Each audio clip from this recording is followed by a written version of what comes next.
I'm Roniel, I'm DaRon. and today we should talk about something that has been dear on my heart. I mean, it's really bothered me that there's not a lot of subject matter experts in this field at one, but also why it's important to have subject matter experts doing QAs, quality assurance. Why is it important? Because it seems like a lot of people and a lot of different companies think that it's great to, you know, put people that are not technical or not at a certain level in these roles that do QA, especially like engagement leads and or technical oversights or delivery directors. And then when they're QAing your report, especially with somebody that's at our level or very highly technical skilled, they look foolish. Yeah. And it also becomes a pain because you spend more of your time not working and debating. And because they can decide what they want your stuff to look like or what they think it should be, not even giving you the opportunity to be creative and be yourself. I mean, I thought penetration testing, especially as a writer or writing, even though we're not writers, you should be able to creatively express yourself. Everybody has a different way of doing things. And because one person's preference is their preference doesn't mean I should reflect my preference on you. So I want to know what's your thoughts and how do we fix that? Like, how do we fix this issue that we are, you know, that seems to be reoccurring every time? It's like a retrending cycle year after year where we don't get any better. We don't get more experts, and we get people who think they're experts at things that truly like aren't, and then they kind of push out the good people or push the good people away from the company because of the foolery and the stuff that's going on. So, what are your thoughts about? Yeah, that's a good question.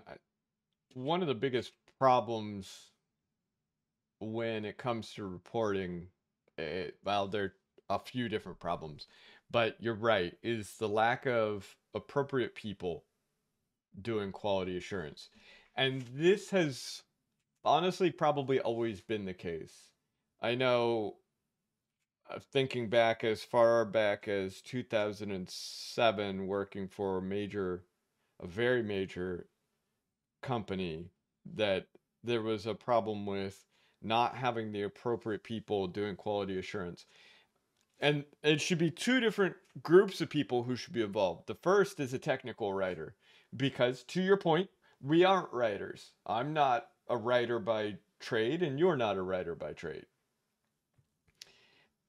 Technical writers will go through and they will ensure that the English is solid. They will ensure that the English makes sense, that it's appropriate, things of that nature. But their job isn't to ensure the technical quality of the report.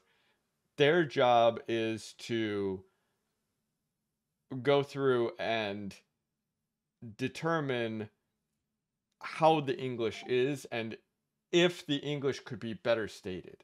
That's what they do. The second group of people should be subject matter experts. Your subject matter experts are supposed to be people who know maybe that product well or that kind of product well. I wouldn't, for example, stick someone who's really good at doing, we'll say, web, because it's actually one of the easiest web-based security assessments on something that is mobile or Internet of Things, because they probably will not know what it is they're talking about. And they are going to go through and tell you something's not a finding that is, or tell you that your rating is wrong when it isn't. Or they will miss things that you missed and will not know how to point it out. I'll give you a good example. Recently, I had an engagement where it was two separate individuals running tests on two different systems that had the same underlying code. And so it was a shared report. I did one section, another individual did another section. In this report, I found something that in my system that the other person didn't find in their system, but after I finished writing my section and he wrote his, I happened to be looking at the comments from QA, which were ridiculous, but that's a different matter. And I noticed that the individual's Nikto scanner keyed in on something that I had called out in my report, and that they actually had a very important finding that was missing from their report that was in mine. And I had called out exactly what Nikto had pointed out and more, and had said in mine about this one vulnerability that, hey, this thing that Nikto called out is a critical component of this, and so on and so forth. QA missed it. QA missed it because the gentleman who was QAing was so busy fixating on something he didn't understand. I'll call a spade here. He didn't know what footnotes were. And so he was confused by the fact that part of my report had footnotes because I have these tables, and you know, you'd have in a column a footnote that's appropriate, so on and so forth. And that confused and confounded him. And so he seemed to zero in on that and spend a substantial portion of time on that rather than notice, hey, this person has this in their results, in their automated scan results, and this person has a finding tied to that very same thing in their system, so that same finding should be in the original person's system, meaning we have an entire finding that's missed, and heaven help us if the customer figures out that this occurred, because it makes us look bad, and it calls into question both the lack of the finding and the fact that we have the finding. Right. That's what QA should be focused on. But when you don't have a subject matter expert, and they don't even have to be an expert, someone who's actually really familiar with the product. We use the term expert in this case very loosely here. If you have years of experience testing this kind of thing or working with this kind of thing, then you can probably see these issues and you will recognize that there's a finding that was missed. But, you know, at this point, I'm looking at it and I'm going, well, this finding was missed. It looks bad. The customer got the report with one person having it called out and the other person not having it called out. Thankfully, the customer didn't notice, but it is still bad because the customer has a vulnerability on one system that they don't know about, that they should know about, but they don't know about. That's just one reason why you need a subject matter expert. I recently did an assessment, and it was a really good assessment. And basically, it was a group project. I won't say that anybody missed much. I think they probably did, but I will point out this. I got somebody that's doing QA. They say to me that the browser doesn't cache JSON.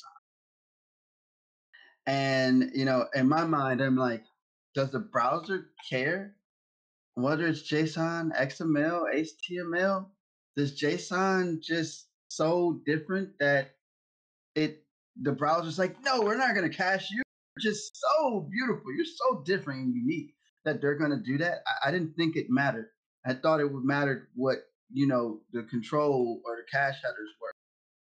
But this person stated that it doesn't care about JSON. And I'm just like, that's not true. Where does it state anywhere that the browser gives a damn about JSON? Like it says that, oh, because it's JSON, we're not going to cache you. What does that state that at? I mean, now for me, I'm looking at whoever's QAing this is a highly technical person. But to come back and say some stupid shit like that makes me think, why are you here? Who puts you in the level where you are? And why are we having this discussion? Because obviously you don't know what you're talking about. And you shouldn't be doing it. And it also makes it frustrating for me because now I have to deal with not only one person that doesn't know what they're talking about, but another person that doesn't know what they're talking about. And it's ridiculous. If you're not a subject matter expert in these things, then I don't think you should be qualified to review it because a lot of people don't know what they're talking about. And then again, here's another thing where people go and they'll try to flex their muscles and flex and say what they've done to prove themselves that they do. But you just said something that makes no sense Yeah. and then doesn't have the proof to back it up. There's so many cases where it doesn't make sense. I'll give another scenario. Well, this obviously happened with you, but it also happened again. But it's another JSON area that DaRon had, and I've also seen it in other areas where you have somebody who's supposed to be highly skilled technical, right? And he tells you that he doesn't think JSON is the problem. Ah, yes, the Um, deserialization. Obviously, now of course, let's say this particular situation was weird because the JSON was inside of the URI path. Right, right. It So was it a was different. parameter, get parameter. Yeah. So you could put, you could change things inside of the JSON parameters and stuff like that, and it would accept it and give you an output. That's a bad thing. You shouldn't be able to do so. But it was also being serialized, then deserialized. And it also said it there that it was giving you the serialized version. So it told you in some way it was being serialized, even if you didn't know. And then for that person to say that I don't see the problem. Well, you obviously don't know how parsers work. And if you had a computer science degree, as you said, then you would understand that parsers, especially when you're trying to create objects, are going to serialize and deserialize data.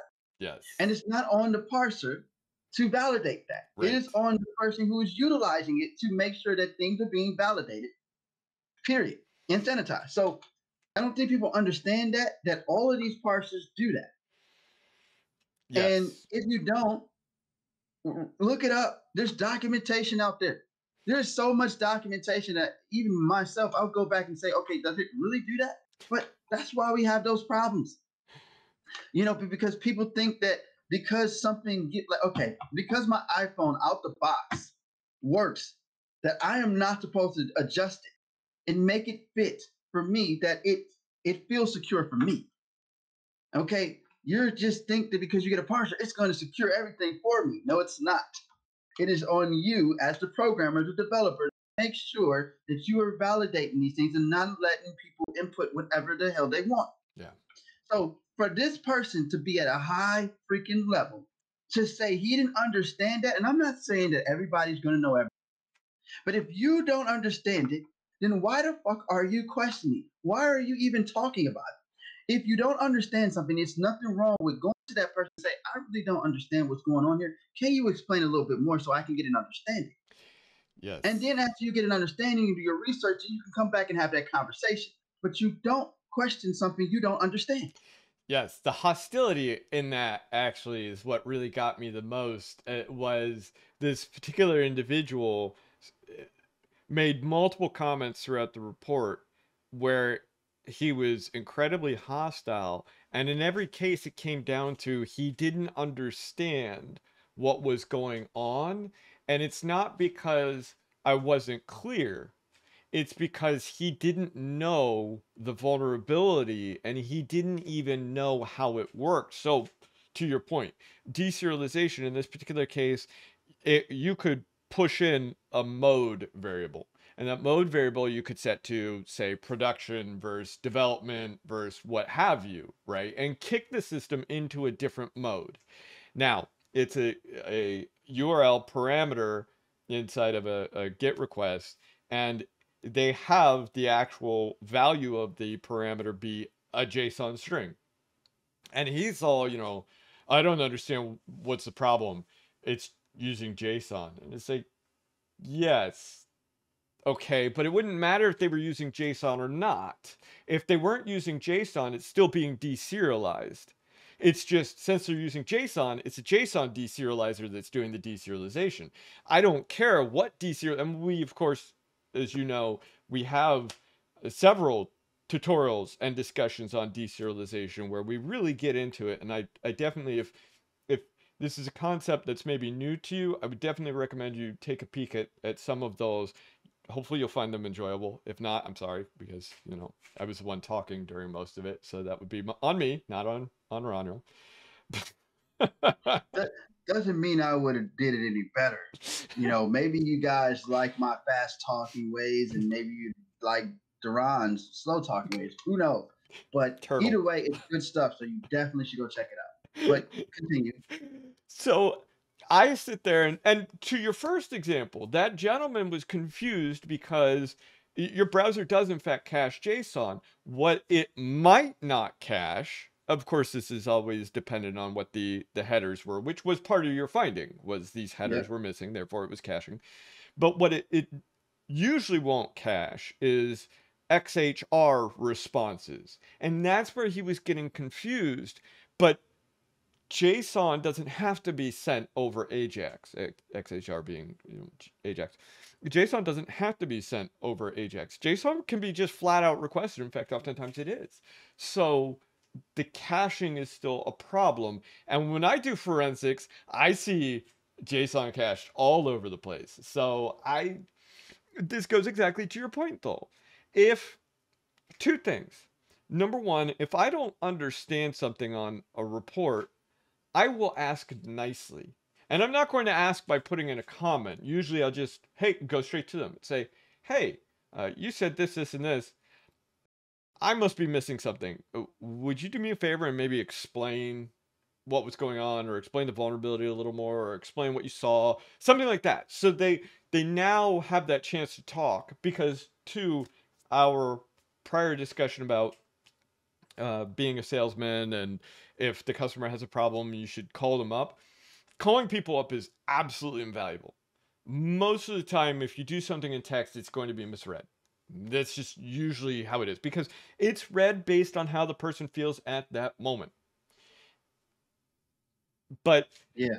if you give a call, now we can have a discussion and I can try to figure out what's going on. And maybe I do some more research. See, but that's not what happened in either of those two cases. In the first case, the gentleman comes off as the I know better than you. And in the second, when he didn't touch the system, he didn't see the system, and when he was wrong because he was actually thinking of an edge case. And in the second case, the individual didn't understand reflection, and he didn't understand deserialization. He also didn't understand the words he was using, because he used, at one point in one of his comments, he says something to the effect of, this section lacks detail, it needs more detail, all it contains is, this, and this, replete with the description. Now, anyone who knows the word replete understands you can't be claiming it needs a description with more detail if you just said that it's replete with the description. Yeah, that makes no sense. That makes no sense. If you're going to use a Yeah. word, for God's sake, know what it means. It is crazy, because what makes it even look more like moronic is the fact that you discussed it with the client, and the client understood it and knew that it was a problem. But the person who was supposed to be the subject matter expert did not. That is a problem. And I don't think people understand it or see the issues there.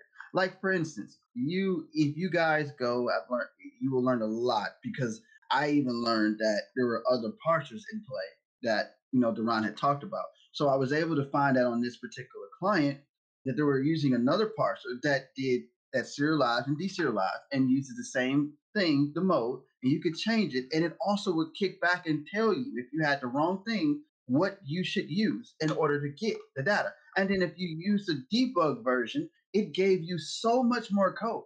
So that right there, to say that, oh, this doesn't make any sense. And even if somebody said, oh, so what? It gives you code. What? It doesn't mean it's giving you this. Yes, it is. It literally gave me production code, but it was debug production code. And it was so massive. And if I didn't really know some of the definition, they had definition files, different things. If I didn't know these things, I could literally use that to formulate an attack, especially utilizing reflection. So The fact that this person did not understand that and was not willing to understand what he did not know is a problem for somebody who's supposed to be a subject matter expert. Right. Right. And instead of seeking more information, he becomes very confrontational. He puts in really ugly comments, a lot of sarcasm, a lot of statements that were highly inappropriate. And multiple people actually read these comments and said to me, "What in the world's going on? Have you had a problem with this guy before?" And I'm like, "I've never talked to him before." No, you know, that's so there are a few different things going on, and again, it's you. First of all, you should be a subject matter expert, so that you can catch things. You should be a subject matter expert so that you don't look dumb, because I don't need to be fighting the client and my own team because you don't know what you're talking about when you reviewed the report. I already am going to have enough of fight with the report itself in certain cases, just because a lot of it is stuff that clients don't know anything about. And that's okay. I can educate a client, but I shouldn't have to educate a client and educate the person reading the report, extensively educate the person. It's one thing to say, okay, well, they don't know this system. They didn't test this system. That makes sense. It's another thing to say, okay, this guy doesn't understand deserialization at all, and he's not even willing to start to understand it. Instead, he's getting confrontational. Instead, he's getting insulting and diminutive. That's a problem when it's coming from your own side, because now when we go to a meeting with the customer, if this individual is on the phone, rather than having my back and helping me to explain it, maybe if I explain it in a way that the customer doesn't get it, I'm actually getting stabbed and shot in the back. And that's not Yeah. how it's supposed to be. And that happened to me multiple times with that person as well, is that there was no support there.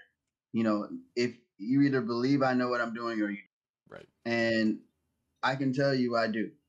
I have faith in what I'm able to do. I've learned a lot and I know my stuff. And it bothers me when I'm at a senior level and I know more than the people who are at higher level than me. Right. And that's a problem. And they don't take the initiative to learn. I'll go back to my reference. I always said this, and people have stole this from me. But just because you're a white belt or you're black belt don't mean you can't learn from a white belt. Yeah. There, in this world as we speak today, there's so many people that are creative, unique. That just because they're white belt doesn't take away from creativity, doesn't take away from how fast they learn and how good they are. That doesn't mean that because you're a white belt, you're not good. A lot of times people come in and they start from the beginning, but they already have prior experience in other things. Yeah. So that doesn't mean you can't learn from other people. You just got to be willing to learn from others. And that's the problem here, is that people think because they think they're a black belt, they think they're already at this level and that they can't learn. There's no other path forward. Like black belt means beginning. Yeah. You're just beginning your journey. It's not the end of the journey. So if you think because you got in at a certain level that your journey is ended, that you know all be all, then you're stagnant. And that's why people like him and other people get stagnant in this field, because they're not willing to learn from other people. It's a competition. This is not a competition. We're on a team. This is a team. Yes. We're working as a team. This is teamwork. Yes. If you feel that there's something you don't know and this person knows more, then if you can't beat them, join them. Right. All right. Right. And as QA, and this is exactly to your point, as QA, what I should be doing is trying to understand the most I can about the system that was tested and what came out of it. But if you can't set aside your pride, I don't know what you're doing QAing things, because I have QA'd a lot of stuff. And one of the biggest things that I have found is typically the person who writes the thing knows more about the thing they're writing about than you do. And I mean, that's, another problem with QAing is you don't know the credentials of the person who actually wrote it. maybe you should assume they actually know what they're doing and that you're just not understanding. Or maybe that they have a little more knowledge than you. But at the same time, your real checks should be, are they missing something? It's not, do I like that they have footnotes, which I've never seen in my life before. That's not what you're supposed to be doing. That's the technical writer's job, and you're not a technical writer, which is why you don't know what a footnote is. It's not, I need to go through and attack this individual because I don't understand this thing. You know, and it's certainly not a measuring contest where you feel you have to whip out the fact that you have a PhD in this thing and that this person must know nothing when in fact they actually knew what they were talking about. That's how you get removed as a QA. Just because I'm good at IoT doesn't mean I am the de facto person for IoT. Okay, that means nothing. For instance, you know, I could be on a project with you and you're doing IoT. Does that mean that because I am really good at that I know more and I'm better than? No, there's a lot that you have to offer, and there's a lot I have to offer. You know what I'm saying? And that's what we should be doing. It's a team effort. Yes. And I think people forget that. We're on a fucking team. We're working together. We're not working with each other. If the client could see what was going on inside of this environment, would they want to work with us? No, I wouldn't want to, because you guys are fighting amongst each other instead of working with each other. And you know what? I have a good question for you. Now that you were stating some other stuff, do you feel because that person who's doing QA has the determining factor or can determine what your severity should be? No, because the person who does QA has no clue. They don't see. This goes back to the statement I made. Okay, so let's say I'm QAing something of yours. Mm-hmm. Maybe I know more. Let's say it's a weapons platform. Maybe I have more experience testing weapons platforms than you do. I have more experience developing weapons platforms than you do. But that doesn't mean that I know this system better than you do because I didn't put hands on it. You did. And that goes exactly to what I had talked about when I said, oh, well, this other tester had missed this finding. QA should have seen, hey, this finding's called out here. This exact thing is called out in that finding as part of the finding. They then go to the tester and they say, hey, did you test for this? And the tester maybe comes back and says, yeah, I did in fact test for this, but I couldn't get it to work. Okay, so something must have been in the way. That makes sense. And you assume that the person who tested knew what they were doing because they understood the system, they saw it, they touched it, they did everything that they could with it.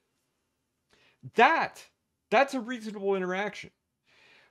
But what I can't do is go through and tell you, hey, you said this is a low. And you know what? I just think you're wrong. Or you said this was a high. I think you're wrong. This should be a low. It doesn't work that way. Now, maybe I have a legitimate reason for this. So maybe I go through and I say, hey, Roniel, you said this is a high because an attacker could do all of these things. But this system doesn't house sensitive data, does it? And you're like, well, no, not really. Okay, well, is there a potential where this system... No, this it'll never house sensitive data. It just sits in a little corner on... not connected to the internet. Okay, all right, I understand that. So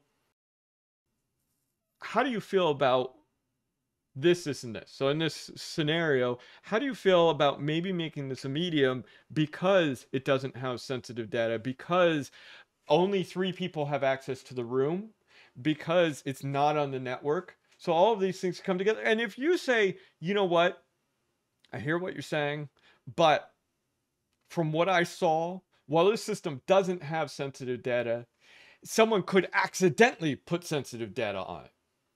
Because this, and this. And because I was physically there and I saw how they were handling the system. And right next to it is this big system that they told me has sensitive data on it.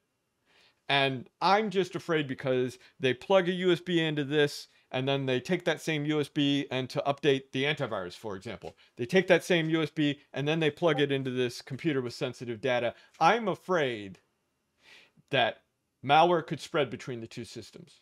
And that This system could now be used as, okay, all right, now it's starting to make sense. I see where you got this from.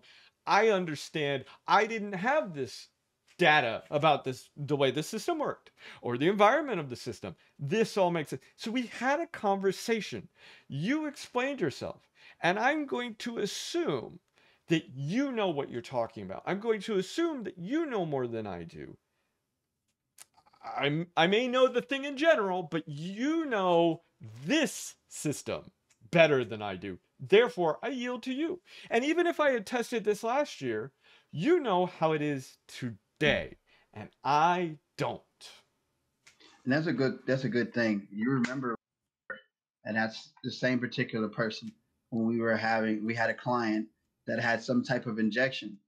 And my thing was I was afraid that they said that there wasn't any sensitive data, but I was afraid that somebody could. And the person who was QAing was telling me that, well, they say this and this and that.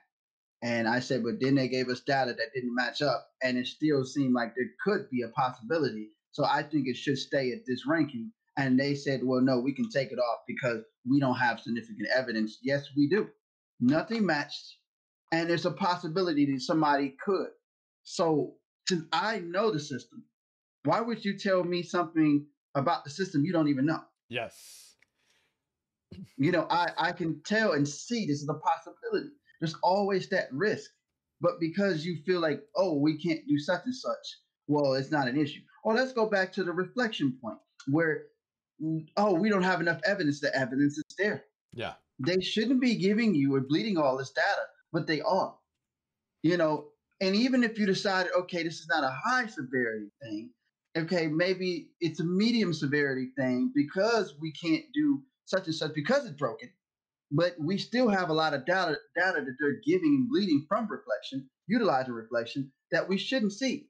But you're going to say that we should just get rid of it altogether because of blah, blah, blah. How? You missed this? Right. You didn't see this.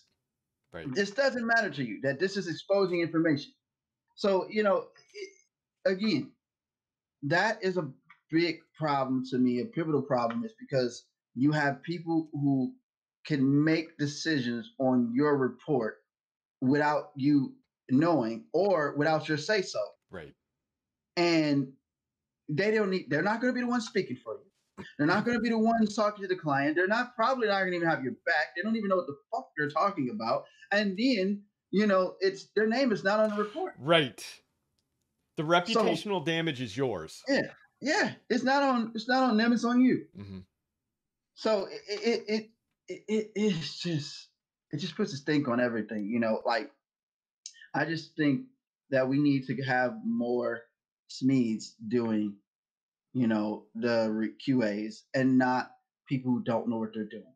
There's no way you can get somebody and tell me that somebody can do an IoT assessment and be a delivery director or engagement that don't know IoT. Yeah. There's no way. Yeah. Which is why I had been saying before to everybody, like, get people who know what they're doing. Do not put anybody who does not know what they're doing on an IoT assessment if they've never done one. They don't know what they're doing. And that's just an example. It could be mobile. It could be IoT. It could be whatever. Web shit's that's easy. API, but mobile, IoT, all these different things that people haven't tested or know what they're talking about. They should not be an engagement lead on these systems.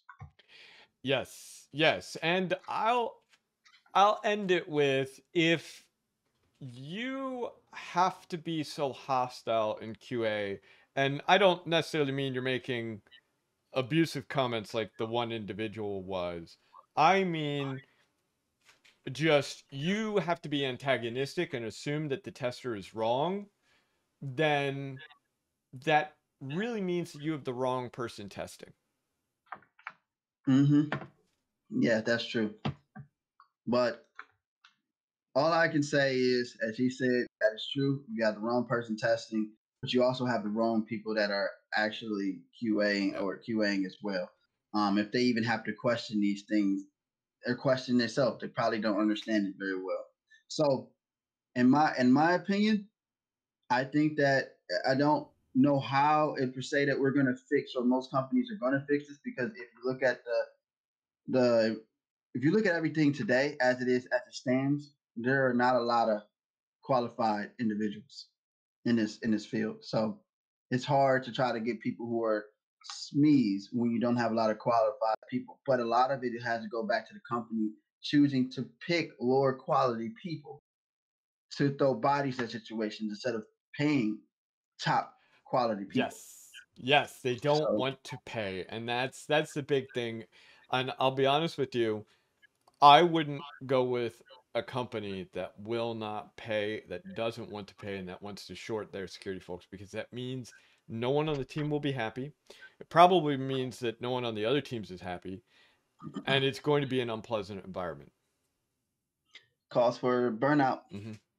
So definitely, you know, if you're a company, small company, this is really good information for you guys. You start looking for building quality QA frameworks. You know, get some quality people in to look over your QA.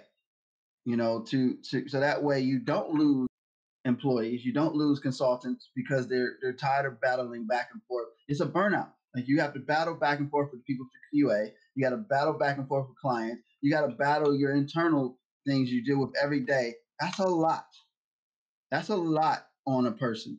And I think people need to start thinking about that, because eventually you're going to start seeing more people move away and go do other things if you haven't already, because of this.